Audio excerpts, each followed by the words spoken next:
안녕하세요. 오늘은 역대상 15장입니다. 다윗이 언약궤를 예루살렘으로 가져오는 장면이 나와 있습니다. 다윗은 이것에 실패했었습니다. 언약궤를 가져온다는 것의 의미를 제대로 이해하지 못해서 수레로 그것을 가져오려고 했다가 실패했죠.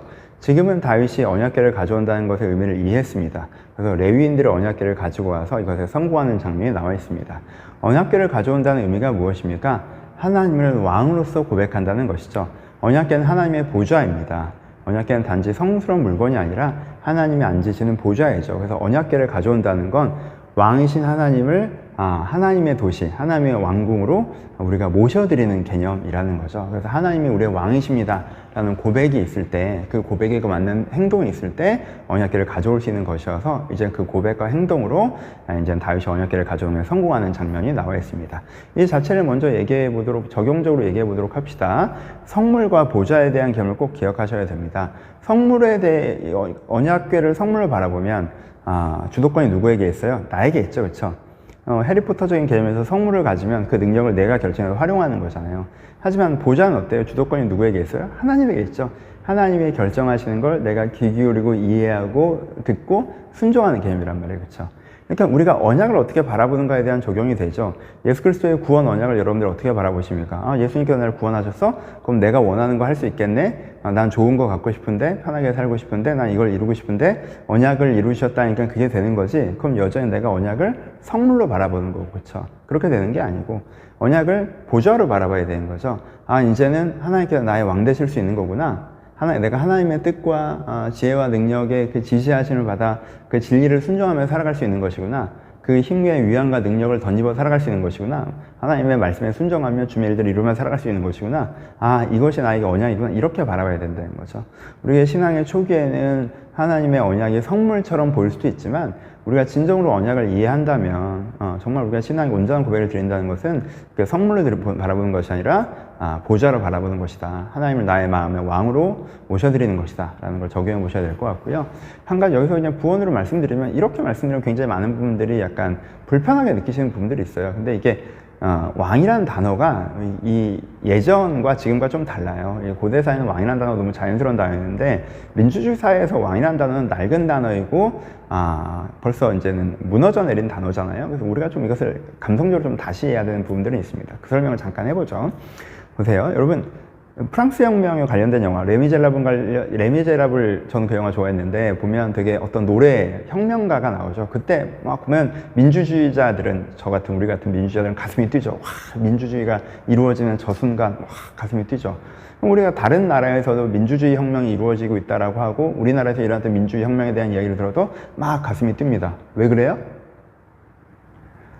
한 명의 독재자는 잘못된 결정을 내리는데 이젠 다수, 민중, 국민, 시민이 바른 결정을 내릴 수 있는 이 다수가 이 권력을 가져왔어.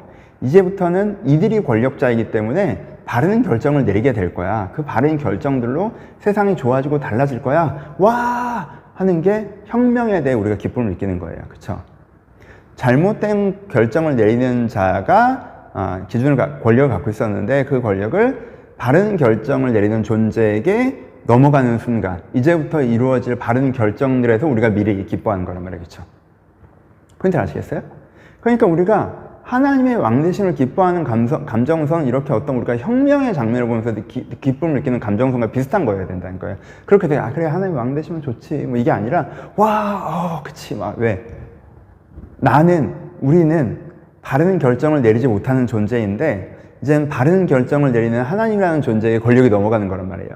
하나님께서 바른 결정을 내리셔서 그 바른 길로 우리를 인도하시고 우리를 보호하시고 그 아름다운 날을 만들어 가실 거라는 거죠. 그렇죠? 그 기쁨이 우리 가운데 있는 거예요. 여러분, A라는 사람을 대통령으로 지지하는 사람이 있고 B라는 사람을 대통령으로 지지하는 사람이 있어요.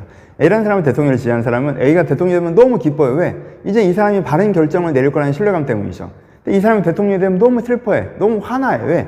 이 사람이 잘못된 결정을 내릴 거라고 생각하기 때문에 그런 거죠. 그렇죠? 그럼 그것과 같은 포인트라는 거예요. B도 마찬가지죠. B가 바른 결정을 내릴 거라고 믿기 때문에 이 사람 되면 되게 좋아하고 A가 되면 되게 슬퍼하죠. 왜? 이 사람은 바른 결정을 내릴 건데 이 사람은 바른 결정을 내리지 않을 거라는 믿음 때문에 그래요. 그러니까 우리가 하나님께서 우리의 왕 되십니다라는 고백을 할 때는 우리 가운데 어느 정도의 감정성이 있어야 돼요? 내가 열렬하게 지지한 어떤 정치 지도자가 대통령이 됐을 때보다 더, 민주주의 혁명이 완성된 프랑스 혁명의 어떤 노래를 들을 때보다 더, 이제 바른 결정을 내리는 하나님이 권력을 가져가셔서 이제 바른 결정이 내려지겠구나 하는 그 기쁨, 이게 이제 여기서 이 다윗과 이 이스라엘 사람들이 느꼈던 기쁨이고, 사실 우리가 하나님을 우리 마음의 주인으로, 왕으로 영접하면서 우리가 느껴야 되는 기쁨이라는 거죠. 그렇죠? 내가 그냥 요즘에 너무 힘드니까, 난 수습이 안 되니까 하나님 도움 받아야 되니까 임시적으로 권력을 넘기듯이 하나님 내 마음의 왕이 되어서 어떻게 좀 해보세요, 이게 아니라, 그렇죠? 진정한 왕의 고백, 우리 가운데 이런 것이 필요하다라고 말씀을 드리고요. 그런 차원에서 보면 우리 신앙이 아주 참 부족하다. 바른 결정을 내리는 나에게로부터 하나님의 권력을 빼앗아가서 내 인생에 해로운 결정을 내릴까 봐 두려워하고 계시다면, 그래서 결정권을 드리기가 무서우시다면, 내 판단과 다른 하나님의 판단을 만났을 때 저항감이 드시다면, 우리가 아직 이 다윗처럼 언약궤를 예루살렘으로 모셔드리지 못하고 언약궤가 떠돌고 있구나 라고 생각해 보실 수도 있을 것 같습니다. 그렇게 이 본문을 한번 내 시간을 돌아보는데 사용하셨으면 좋겠고요. 내용을 좀 자세히 살펴보도록 하겠습니다. 역대상 오늘의 본문은 특징적인 부분이 있어요. 여러분, 사무엘서에서도 이 장면이 나오죠. 그때는 다윗의 고백이 굉장히 핵심이었어요. 다윗의 춤. 왜냐하면 다윗이 이 하나님의 언약궤를 가져와서 맨 앞에서 춤추는 게 굉장히 강조되거든요. 그래서 다윗의 춤추는 의미가 뭐예요? 하나님 왕으로서 예루살렘에 들어오세요. 그럼 맨 앞에, 왕 행차의 맨 앞에 누가 서요? 광대가 서죠. 광대가 막 춤추고 하면서 사람들을 모아요. 그 왕을 바라보게 하죠. 그러니까 다윗 춤춘다는 건 뭐예요? 하나님이 이스라엘의 왕이시고 나는 하나님 앞에서 광대입니다. 사람들이 하나님을 바라보게 하는 존재가 나입니다. 라는 진정한 왕권의 하나님의 왕되심에 대한 고백을 다윗이 드리는 거죠. 그래서 그것을 너무 기뻐하면서 드리는 다윗, 그렇죠? 이 엄청난 신앙 고백이죠, 그렇죠? 그 다윗의 신앙 고백이 되게 빛나는 게 사무엘서예요. 근데 역대기에서는 그 부분을 그렇게 강조하며 다루고 있지 않죠. 역대기에서 강조하는 부분은요, 레위인을 세우는 다윗, 레위인이 세워지는 것에 굉장히 강조점을 두고 있어요. 다시 어떻게 하냐면요, 이스라엘 사람들을 다 모아요. 그 다음에 레위인들을 모으죠. 그리고 언약궤를 가운데 두고 레위인이 언약궤를 책임지게 하고 주변에 레위인을 두고 그 다음에 이스라엘 두게 하고 이 행렬에 행진하게 합니다. 그러면 다시 가운데 언약궤가 있고 그 둘레에 레위인이 있고 그 바깥쪽에 이스라엘이 있어서 행진해요. 이거 어디서 보셨죠? 여러분 성경 공부 쭉 해오셨으니까 어디서 봤어요? 민수기에서 봤죠. 지금 다윗이 민수기의 고백을 재현해냅니다. 그때 레위인은 민수기 공부하셨으니까 기억나시죠?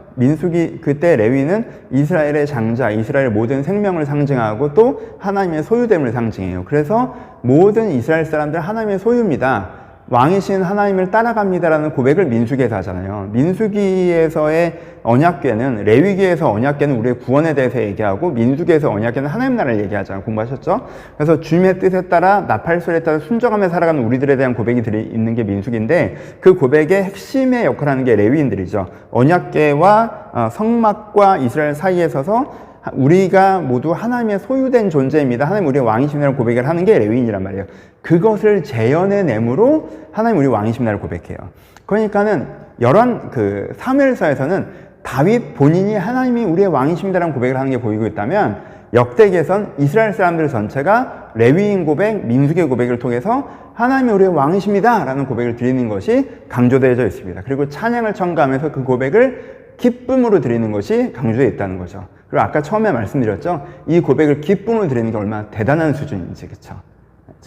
우리가 본받아야 되는 부분이겠죠. 우리가 이 고백을 기쁨으로 드릴 수 있어야 돼요.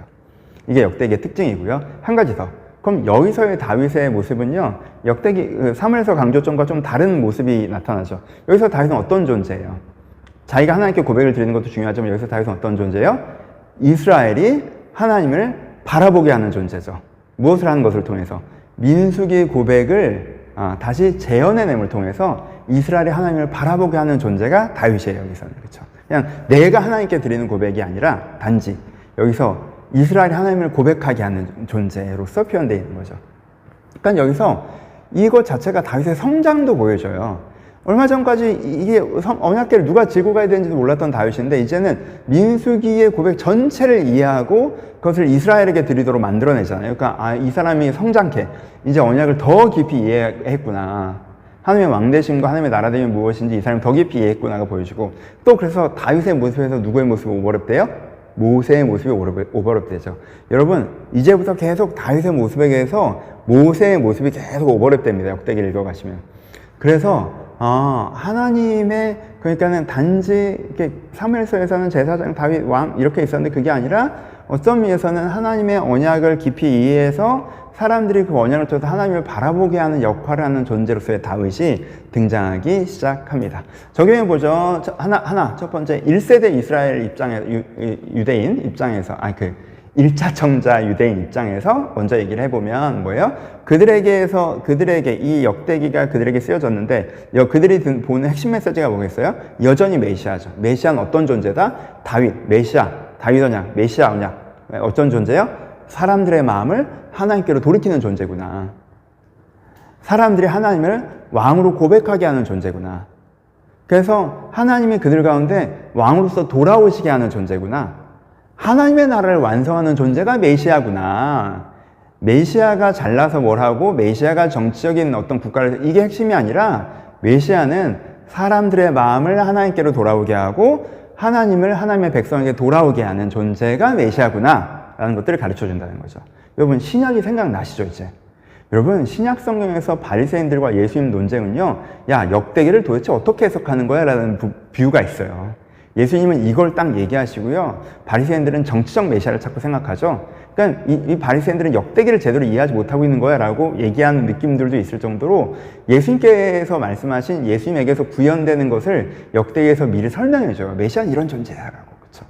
그래서 이런 부분을 우리가 1차 청자들이 적용해 볼 수 있을 것 같고요. 여러분들 자신에도 적용해 보셔야겠죠. 맨 앞에서 했던 적용, 나는 하나님의 언약을 성물로 바라보느냐 보좌로 바라보느냐, 여러분 깊이 묵상해 보시고, 내가 하나님의 보좌를 정말 성물로 바라보지 않고 보좌로 바라볼 수 있도록 그 고백이 있으셔야 되고요. 두 번째는 다윗의 성장을 바라보시면 계속 성장에 대한 소망을 가지셨으면 좋겠어요. 다윗이 지금 영적으로 성장하고 있잖아요. 그렇죠? 다윗은요, 광야에서만 성장한 게 아니에요. 왕이 된 이후도 계속 영적으로 성장했고요. 그래서 후기 다윗은 정말 엄청난 수준이에요. 그래서 내가 하나님 앞에서 더 언약을 깊이 이해하는 영적으로 성장하는 사람이 되고 싶다라는 고백도 가지셨으면 좋겠고, 또 메시아라는 개념에 있어서 나도 다른 사람들이 하나님에게로 돌이키는, 내가 왕 같은 제사장인데 하나님을 바라보게 하는 삶을 살고 싶다라는 부분도 적용해 보셨으면 좋겠고, 하지만 가장 중요한 정욕은 하나님은 나의 왕이신가, 앞부분에 얘기했던 그 부분으로 함께 묵상해 보셨으면 좋겠습니다. 감사합니다.